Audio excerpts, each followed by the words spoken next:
tama po ba yung ginawa ng provincial government of Cagayan? No, Your Honor. That is known as technical malversation, di ba? When you use funds for from a program different from what it is intended for, hindi po ba technical malversation yon? At yun na nga mga kabayan, sa pagpapatuloy nga ng hearing kaugnay nga sa illegal disbursement ng pondo ng bayan noong nakaraang eleksyon. Sa pangunguna nga ni Governor Mamba ay atin nga napag-alaman na ang pondong kanyang nailabas ay umabot sa 320 million pesos. Ang 320 million pesos ito ay hindi pala nakabudget o walang appropriation para gastusin. Bagkus ang ginawa ni Governor Mamba, kakuntsaba ang kanilang mga accountant, treasurer at mga konsehal ay kumurot sila doon sa mga budget na nakalaan para sa ibang mga programa ng munisipalidad. Halimbawa, pagtulong sa mahihirap na nagkakahalaga ng 50 million pesos ay kinukurutan nila ng aabot sa 10 milyon, 7 milyon, 5 milyon o 15 milyon para mabuo ang 320 million pesos na ginamit noong panahon ng eleksyon na pinamigay nga sa mga constituents ng Cagayan, at sinabi nga ni Governor na ito daw ay ayuda para sa pandemic. Ngunit lumalabas ito na parang vote buying dahil tinaon niya nga sa eleksyon. Ngunit ito nga ay nabisto ni Congressman Acop at tinawag nga niya itong technical malversation. So tingin nyo kabayan, tama ba si Congressman Acop na sinabi niyang technical malversation ang ginawa ni Governor Mamba? Kakuntsaba ang kanyang mga tauhan sa munisipyo. Comment nyo nga sa baba at huwag nyo nga kalimutang i-hit ang like at subscribe button para updated ka sa mga uploads ko araw-araw kabayan. Panoorin natin ng kabuuan ng video ito. Yes, Chairman Acop. I'm supposed to be with the speaker to meet the Japanese delegation this afternoon. May I request that I ask certain questions first? Yes, anyway, I'd just like to inform everyone that we have still 32 minutes to go. No, so,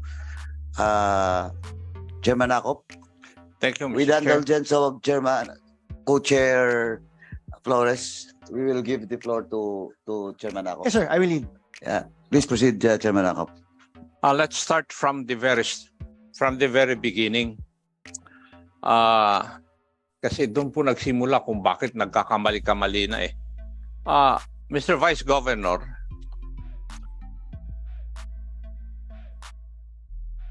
ano po yung programa na ginamit ni Governor para makapag-withdraw siya ng pera at makapagbigay ng pera doon po sa mga botante o mga tao doon sa Cagayan Province?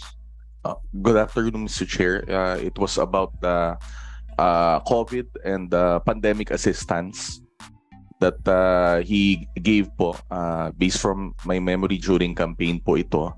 At ito po yung it's a less than 100 million amount, and ito po yung ito po yung isa po sa mga niline veto niya po during the 2022 budget that because of the 2/3 votes of the Sangguniang Panlalawigan was overridden, Mr. Chair. Mr. Vice Governor, doon po ba sa budget ng 2022, meron pong programa na pandemic relief? There was, Mr. Chair, ito po yung less than 100 million and about 1,000 per head recipient, and was named yung pandemic and COVID assistance, Mr. Chair. Was this approved by the Sangguniang Panlalawigan? Unfortunately, it was not approved, Your Honor. It was vetoed. Yes, it was. 2/3 vote.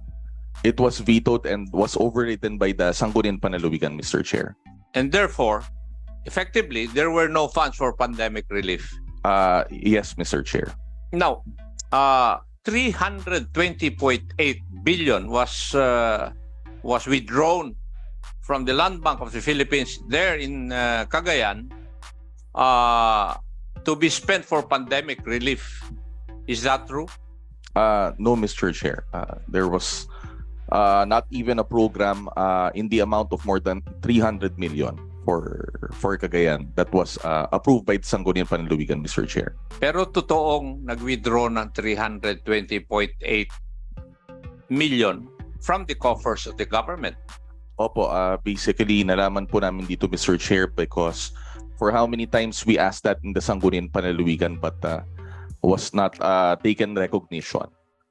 So, therefore, the withdrawal of the 320.8 million is deemed illegal. yes, Mr. Chair, being the presiding officer, I assume. Now, may I know, being the presiding officer of the Sangguniang Panlalawigan, where did the government of Cagayan get the 320.8 million pesos? May Saan po ninyo kinuhang programa? Kasi hindi naman pwedeng hindi kukuha kung saan kung meron kayong lump sum man o yan. Pero meron yan, may kinunan kayo na pondo sa iba't ibang programa siguro. Opo, pero wala po, Mr. Chair. There was none. We assumed the Sanggunian it was illegally disbursed po. Okay. Because there was none, Mr. Chair. Now, thank you. So from the very start, hindi po tama yung ginawa ng provincial government of Cagayan. Opo, as the presiding officer, Mr. Chair. Thank you. Now, we go to the provincial treasurer.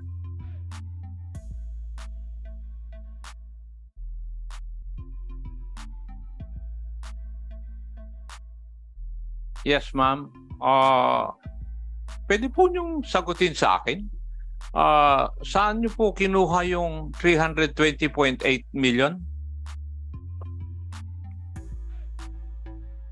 Your Honor, we have our budget officer here to Oh, see the then, itemized. may I ask the budget officer to please answer the question?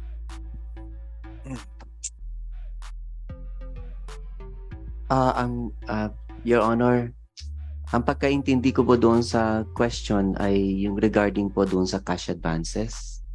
Yes. Where did you get yung 320.8 million? Yung actually po yung annual budget po ng 2022, it covers po a lot of mga PPAs Yes. na implementable ng whole year po. So yung mga activities like pandemic relief assistance po. Hey, teka. Oh, pandemic relief assistance, it was vetoed. Narinig mo ba yung sagot ni Vice Governor? Meron pong isang item doon na veto po, Your Honor. Okay. What was the amount of the pandemic relief that was vetoed? Kung maalala ko exactly po, that's 112 million po yung nasa executive budget. And then nang inapprove po sa Sangguniang Panlalawigan, tinanggalan po ng 17.5 po, Your Honor. Yun po yung regarding doon sa financial assistance to household of most affected families with COVID po. So yung 94.5 million po na yun, it was na line item veto po siya, pero hindi po yung doon sa amount na pag-reduce po, kundi yung doon sa yung policy guidelines na in-issue po ng Sangguniang Panlalawigan doon sa implementation ng particular activity na yun. So ang binito lang talaga ni Governor doon ay yung policy guidelines po, hindi po yung amount. Yung amount po ng 94.5 in-approve mo ng Sanggunian, yun din po yung basis doon sa sa appropriation po natin. 94.5. Yes po, Your Honor, yun po yung maalala ko. Would you agree, Vice Governor? No, Mr. Chair. No. Opo. What we did, if to further elaborate, Mr. Chair, was we what we did was to have it by 5,000 per recipient per household, and it was level 3 that they will get the amount. Kasi, Mr. Budget Officer, wala po ako sigurong makita dyan sa inyong budget for 2022 na isang programa that would amount to 320.8 million pesos. Tama po ba ako? Okay lang po mag-explain ako, sir. Hindi nga. Tama ba yung akin na walang isang programa na ang amount na naka-allot doon ay 320.8 million pesos? Tama ba ako? Your Honor, yung Yes or no? na subject po sa COA, maraming kwan po yun. Yes or no? Ang tanong ko po ay masasagot lang ng yes or no. Hindi ko hiningi yung explanation mo eh. Pakiulit po yung question, Oh, Your Honor. Kung titignan mo yung budget ng Cagayan Province noong 2022, walang line item doon na ang amount ay 320.8 million pesos. Halimbawa, programa mo financial assistance to persons affected by COVID. 65,000. Halimbawa, yung programa, walang programa dun sa budget ng Cagayan na ang amount ay 320.8 million. Tama, 320.8 million pesos. Wala. Meron ba? Yun nga sana po, Your Meron Honor. ba? Gusto ko sanang i-explain. Hindi, Sagutin meron mo ba? muna, Budget Officer, Ako bago ka mag-explain. mayroon ba wala? Yes or no lang yun. Oh, Then you explain. Sagutin mo ako. Otherwise, I will cite you for in contempt for not answering also. Aba, sinabi ko na kanina hindi ako nagbibiro rin dito dahil seryoso ako sa aking trabaho. Budget Officer, Wala po, Your Honor. Wala. Ngayon, ang susunod na taon, saan nyo kinuhang programa o line item yung 320.8 million? Yun po, Your Honor, yung Saan nyo kinuhang line item? Enumerate mo lang.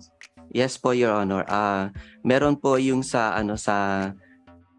special program for assistance to students po.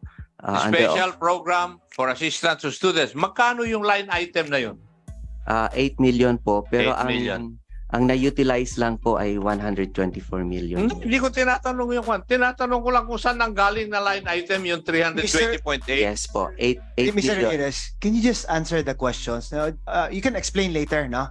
But the answers of the questions of Representative Acop is very simple naman eh. Yes po, Your Honor. So para orderly yung ano natin, ha? Please, Mr. Ramirez. Mr. Ramirez. Yes, Your Honor. Alam ko po yung pinag-usapan ko, Mr. Budget Officer. Kasi ako ang controller ng police noon panahon ni Senator Lacson. Ako ang dumidepensa ng budget dito noon, kaya alam ko. Di ba? Yes, Your Honor. Sige, enumerate mo yung line items. I think there are more than 5 of them. Meron din po yung financial assistance to households most affected by COVID-19, yung na-mention ko po kanina, yung 94.5. Meron po yung quick response, yung ng 5% calamity fund po, yung 67,782,000 po. And then meron po yung sa 5% calamity fund response po under the 70%, yung mitigation, yung provision of alternative livelihood and relief assistance to victims of calamities, disasters and pandemic po. So, total. That's 75 million po, Your Honor. Meron din po yung development assistance donation po under Governor's Office na pandemic relief assistance po na to 50 million po.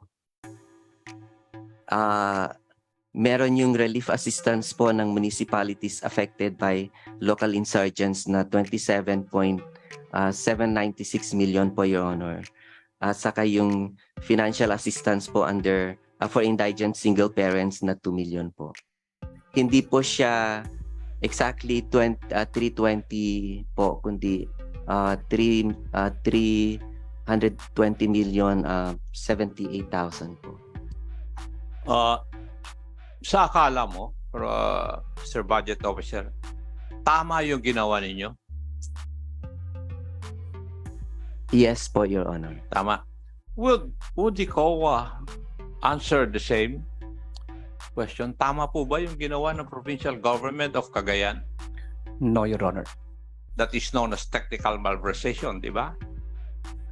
When you use funds for from a program different from what it is intended for, hindi po ba technical malversation yun? Kowa. Your Honor, can I answer this way, Your Honor? I hope you would allow me. I'm not a lawyer, Your Honor, but in the submitted sworn statement, Your Honor, I mentioned there about the funding sources, Your Honor, and I will just let the Office of the Ombudsman investigate, Your Honor, of the appropriate charges that are to be filed. Alam mo, Mr. Auditor, kayo po ang nagbabantay kung paano ginagamit ang pera. Pag hindi nyo po alam na yung paggamit ng pera ay not in accordance with what is provided for by law, paano nyo may re-recommenda na dapat ma-file ng kaso isang transaction? I'm surprised, Mr. Auditor. You do not need to be a lawyer. Your job requires that you should know this. Can I reply, Your Honor? Sir Chair, may we request before that, with the indulgence of Manong Romeo, Chair ako, may we request for the copy of the breakdown ng sinabi kanina ni yung sinabing amount, meron ba tayo dyan? Or bago lang mo niya, meron ba? COMSEC is directed to provide Congressman Adjong of that copy of the detailed budget. Thank you, Mr. Chair. Thank you po, Chair Romeo. Mrs. Chair. Chairman ako, please proceed. Kowa, please answer the query of Your Honor, what I did was to present all the facts, Your Honor, and I included there all the violations, Your Honor, that based from our findings, Your Honor, based on our appreciation, Your Honor, and I laid down everything, Your Honor, so as not to preempt what the Ombudsman will say, Your Honor, and we submitted everything to the Office of the Ombudsman, Your Honor.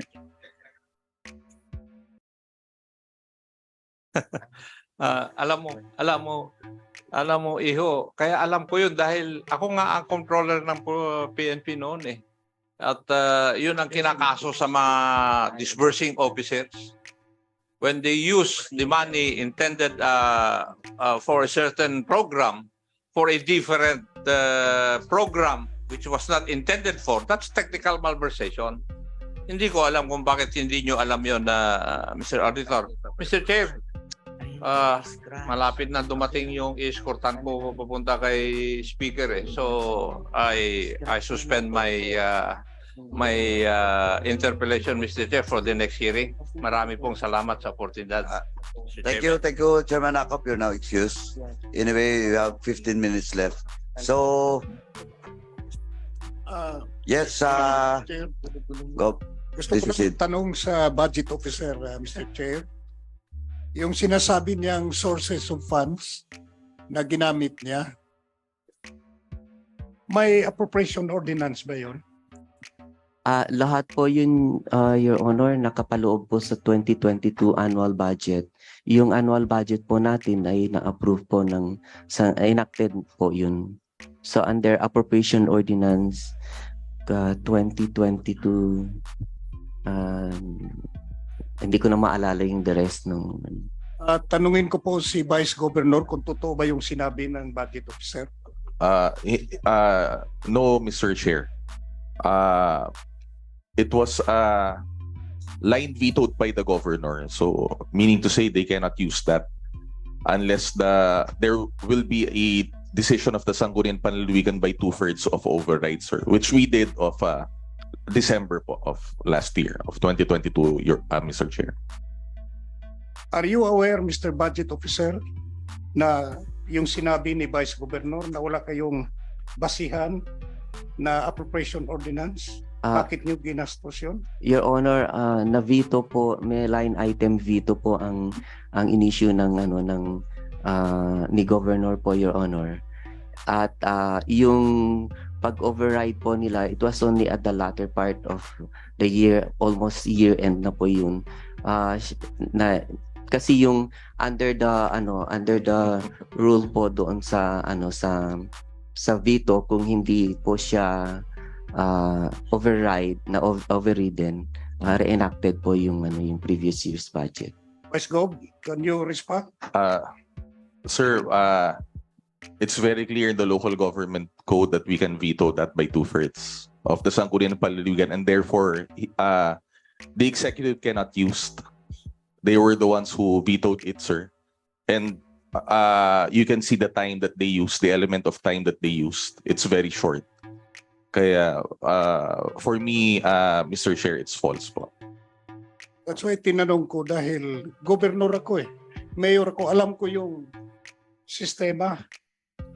Kaya tama yung sinabi ni Congressman Ako na may nangyayaring technical malversation dito dahil yung source of funds walang authority na magamit. Because the one that authorizes the source of funds, ordinansa ng sanggunian. Ayan naman sasabi ko, Mr. Chair.